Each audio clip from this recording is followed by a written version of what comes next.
It was a scorching summer afternoon in Greenville. The air hung heavy, and the streets were nearly deserted as most residents sought shelter from the oppressive heat. Only a few pedestrians ventured out, moving sluggishly, their faces glistening with sweat. Among them was Mrs. Ella Harris,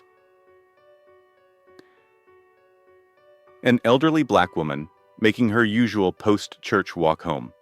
She carried a small bag with leftovers from the community lunch she helped prepare for those in need. Despite her age and the sweltering heat, Ella moved with quiet dignity, her cane tapping softly against the cobblestone pavement. Her brightly colored headscarf and serene demeanor made her a recognizable figure in the community. Not far away, at the town's fire station, a group of firefighters were gathered outside, finishing up their morning drills. They laughed and shouted, spraying each other with the fire hose in an attempt to cool off. Jake, the loudest and most boisterous of the group, was always eager to be the center of attention. "Look who's coming down the street," Jake said, pointing toward Ella. "How about we have a little fun?" His comment drew mixed reactions. Some of the firefighters chuckled, while others, including Tom, a newer member of the team, exchanged uneasy glances. "Jake, maybe we shouldn't," Tom said quietly. "She's an older woman." But Jake had already stepped forward, ignoring the hesitation of his colleagues. He put on his most charming smile as he approached Ella. "Good afternoon, Mrs. Harris.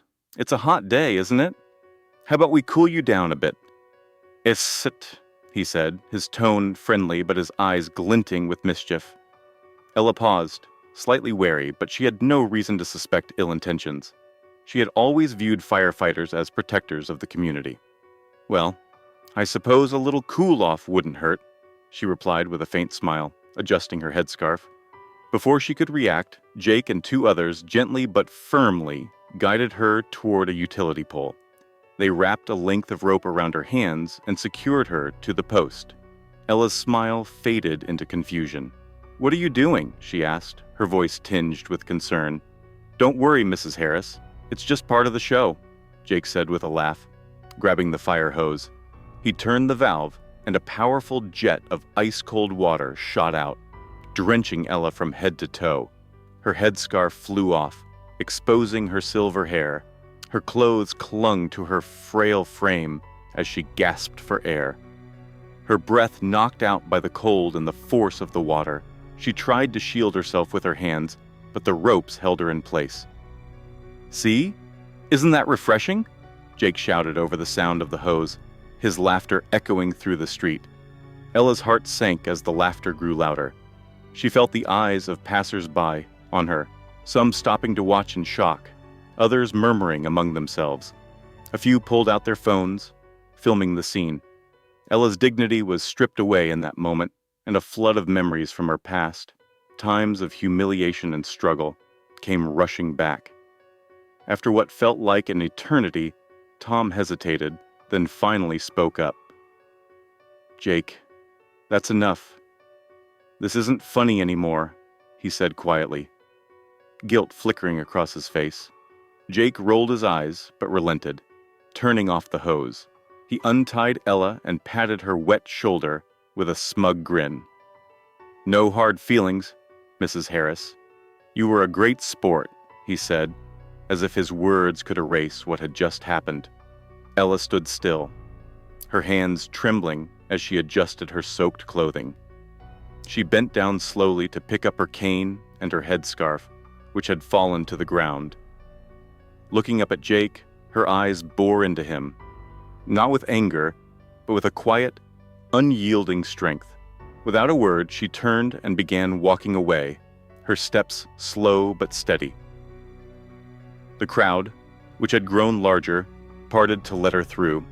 Some looked down, ashamed for not stepping in, while others murmured among themselves, unsure of what to say or do. For Ella, this wasn't just a moment of humiliation. It was a painful reminder of the discrimination and disrespect she had endured throughout her life.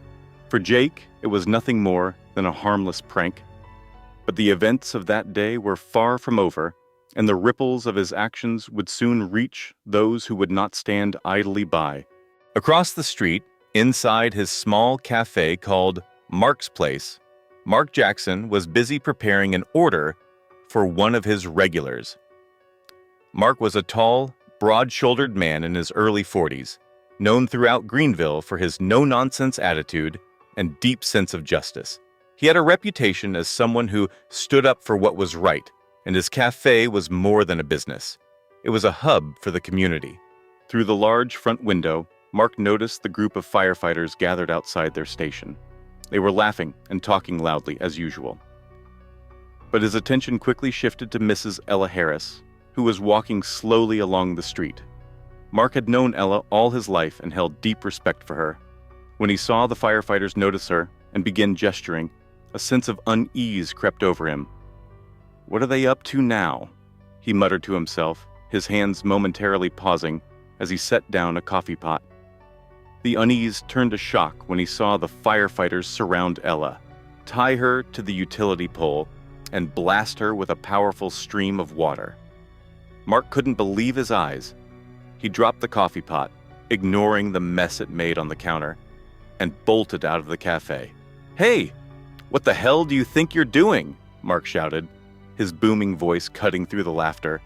Jake, holding the hose, turned to face him, irritation flashing across his face. His confident smirk faltered for a moment, but quickly returned. "Relax, Mark. It's just a joke. No harm done," Jake said, shrugging as if it were no big deal. Mark's face darkened with anger. He strode closer, his fists clenched. "A joke?" he snapped. "You call this a joke? You tied up a 74-year-old woman, drenched her in water, and laughed at her. She's a respected member of this community, and you treated her like a toy." The laughter around the fire station died away. Some of the firefighters shifted uncomfortably, glancing at each other. Tom, one of the younger firefighters, stepped forward. Mark's right," Tom muttered. "We went too far. This wasn't okay." Jake rolled his eyes, brushing off the criticism. "Come on, man. It's just water. She'll dry off." Mark ignored him and turned to Ella, who stood trembling, her wet clothes clinging to her frail frame. Her headscarf was crumpled in her hand, and she was trying to hold back tears. "Mrs. Harris, are you okay?" Mark asked softly, draping a clean towel over her shoulders. Ella nodded weakly, her voice barely audible. "Please, just take me home," she whispered. Mark placed a steadying hand on her arm and glared at the firefighters one last time. "This isn't over," he said firmly. "You think this is funny? You think this is just a prank? You humiliated a woman who deserves your respect. Trust me, there will be consequences." With that, he helped Ella walk away, her dignity wounded, but her steps still steady. The crowd that had gathered parted to let them pass. Some people looked ashamed, while others murmured in agreement with Mark's words. When they reached Ella's house, Mark helped her settle into her favorite chair. He handed her a cup of warm tea and knelt beside her. "Mrs. Harris, what they did to you is unacceptable. This can't be ignored," he said gently but firmly. Ella smiled faintly, though her eyes still glistened with tears. "Mark, I've lived through worse," she said quietly. "I've seen things like this my whole life. I just don't want to make a fuss." Mark took her hand in his. "You've been through enough, Mrs. Harris. It's time someone stood up for you. I promise you, I won't let this go." She sighed, nodding slowly, a small flicker of gratitude and hope visible in her expression. Meanwhile, back at the fire station, Jake was trying to lighten the mood among his colleagues. "Geez, what's his problem? It was just a bit of fun," Jake muttered, trying to sound confident. But his words didn't have the effect he hoped for. Tom shot him a disapproving look. "You don't get it, do you? What you did was wrong," Tom said. Jake brushed it off with a wave of his hand. "Whatever. People will forget about it in a day or two." But deep down, a sense of unease began to creep into Jake's mind. What he didn't realize was that the events of that day were already reaching in the ears of someone who wouldn't let them go unnoticed. The next morning, Mrs. Ella Harris sat quietly in her armchair, wrapped in a warm shawl. The events of the previous day weighed heavily on her, and although she tried to focus on her usual morning routine, her thoughts kept drifting back to the humiliation she had endured. Suddenly, a firm knock on the door interrupted her reverie. It was her son, Jason Harris, the mayor of Greenville. Tall, confident, and known for his strong moral convictions, Jason stepped into the house with concern etched across his face. "Mom, what happened yesterday?" he asked, sitting down beside her. "Mark told me something went wrong." Ella looked away, hesitant to speak.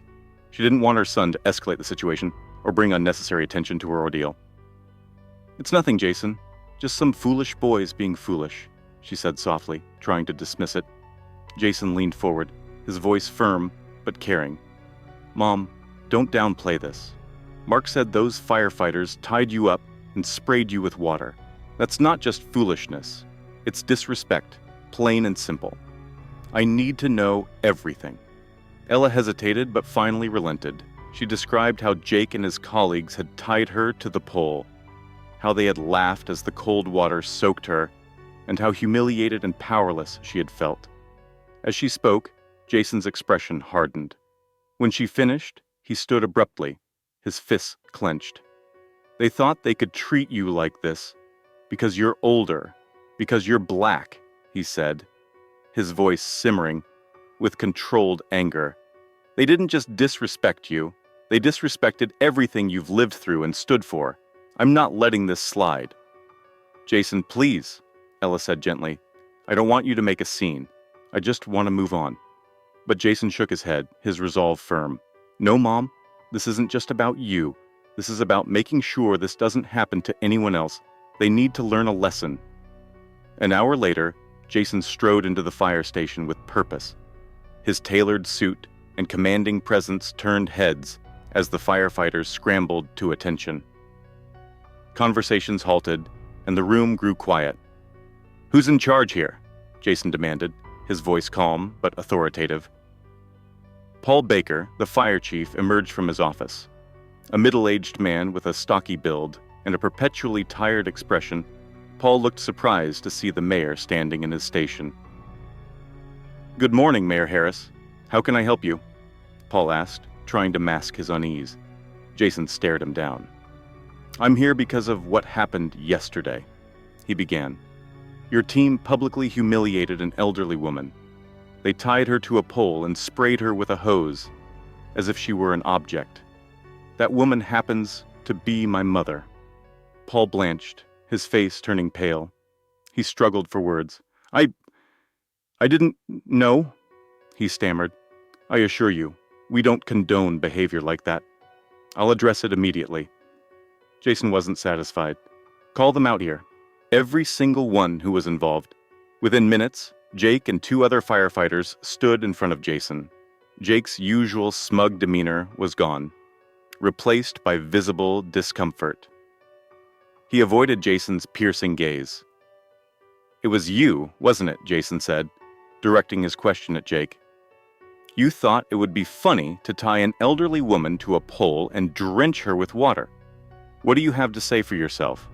Jake shifted uncomfortably, struggling to find the right words. Yes, sir.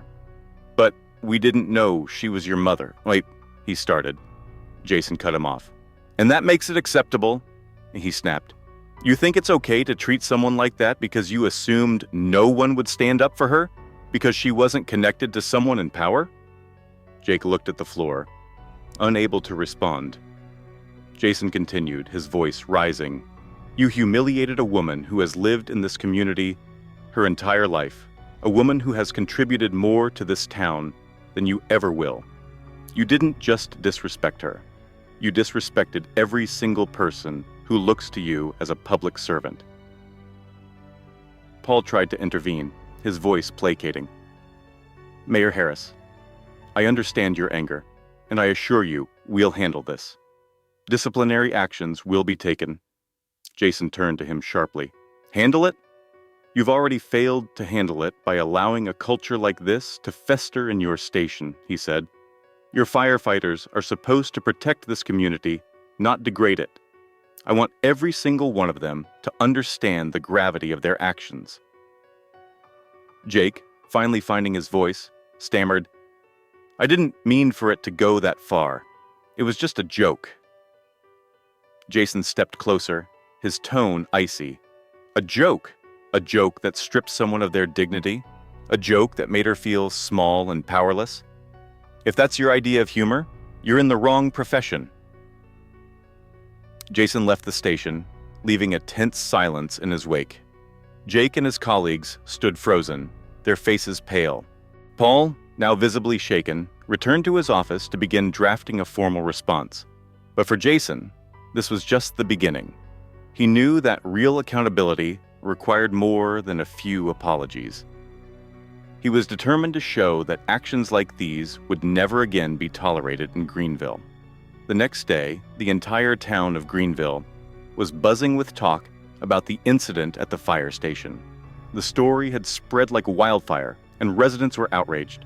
Some called it a harmless joke that went too far, while others saw it as a blatant display of disrespect and discrimination.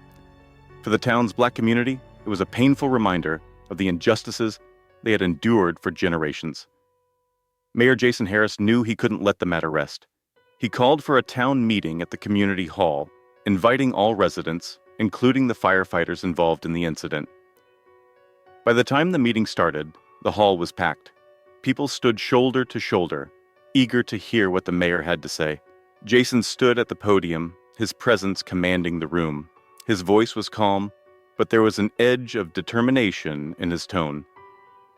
"What happened yesterday wasn't just a mistake," he began.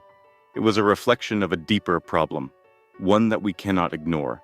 Disrespect, bias, and a lack of basic humanity have no place in our town." He recounted the events in detail, describing how the firefighters had tied his mother, Mrs. Ella Harris, to a pole and sprayed her with water while laughing. The audience listened in stunned silence, the weight of the story settling over them like a heavy cloud. "This isn't just about my mother," Jason continued. "This is about the kind of community we want to be. Do we want to live in a town where people are humiliated for sport? Or do we want to be better than that?" Jason turned to Jake and the other firefighters, who sat in the front row, visibly uncomfortable. "Jake, Tom, and the rest of you," Jason addressed them directly. "Are you willing to take responsibility for what you've done?" Jake stood hesitantly, his usual confidence gone. His voice wavered as he spoke. "Mayor Harris, Mrs. Harris, I want to apologize. What I did was stupid, cruel, and wrong. I wasn't thinking about how much it would hurt. I'm sorry." Tom also stood, clearing his throat nervously. "We messed up. We understand that now. It wasn't right, and we're ready to make amends," he said. Jason nodded. Their apologies were a step in the right direction, but he knew words weren't enough. "Your apologies matter," he said, "but now it's time to show through your actions that you truly understand the harm you've caused." During the meeting, the community agreed on a course of action. Jake was suspended from his duties as a firefighter, while the others received disciplinary warnings.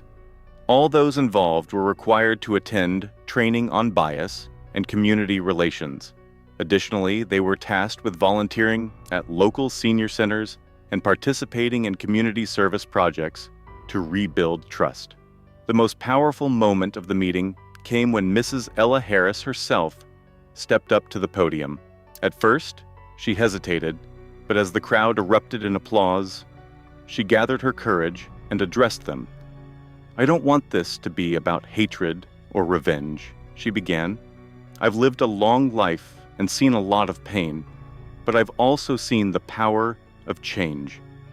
This is an opportunity for us to learn, to grow, and to make sure this never happens again." Her words were met with a standing ovation. Despite the humiliation she had endured, Ella's grace and wisdom shone through, inspiring everyone in the room.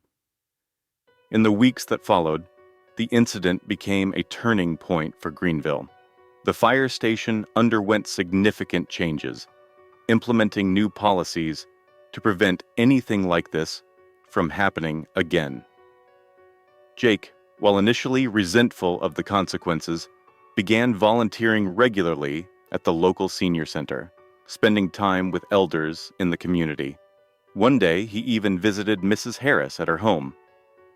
"Mrs. Harris," Jake said, standing on her doorstep with his head bowed, "I can't undo what I did, but I want you to know I'm sorry.